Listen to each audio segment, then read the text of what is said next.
Assalamualaikum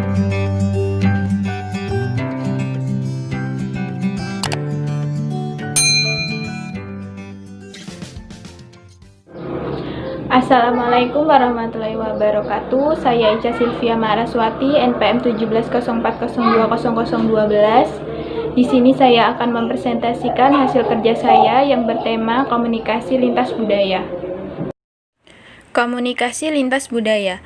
Komunikasi lintas budaya atau cross-cultural communication adalah bidang studi komunikasi yang memandang bagaimana manusia yang berbeda latar belakang budaya berkomunikasi. Komunikasi lintas budaya adalah studi yang berakar dari studi antropologi budaya.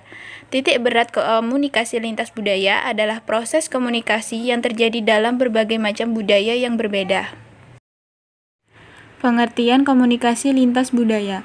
Komunikasi lintas budaya adalah proses di mana dialihkan ide atau gagasan suatu budaya yang satu kepada budaya yang lainnya dan begitu juga sebaliknya.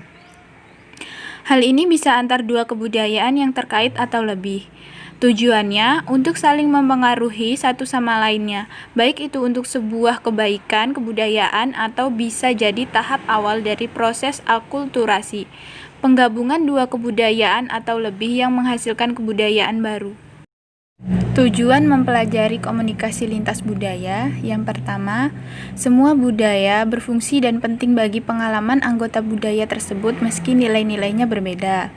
Yang kedua, nilai-nilai masyarakat sebaik nilai-nilai masyarakat lainnya. Yang ketiga, perbedaan-perbedaan individu itu penting, namun ada asumsi-asumsi dan pola-pola budaya mendasar yang berlaku. Selanjutnya, karakteristik komunikasi lintas budaya. Komunikasi lintas budaya memiliki beberapa karakteristik, yaitu yang pertama, bersifat dinamis atau kontinu dan berubah. Kedua, bersifat interaktif atau saling mempengaruhi.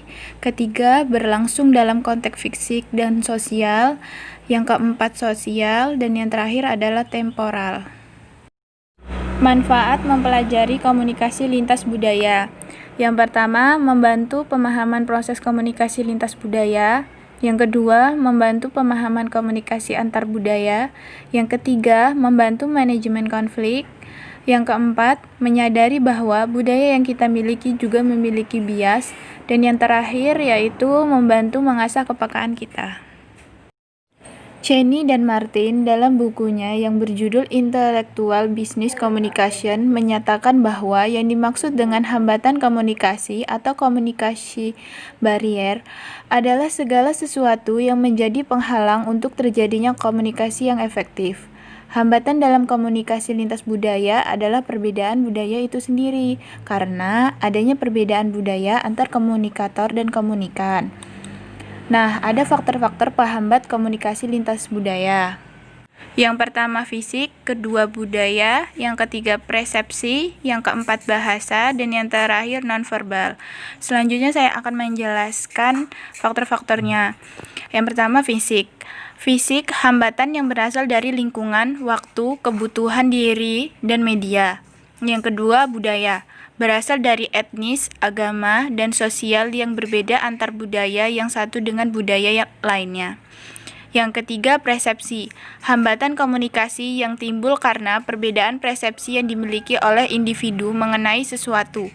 Perbedaan ini mengakibatkan perbedaan dalam mengartikan atau memaknakan sesuatu. Yang keempat, bahasa.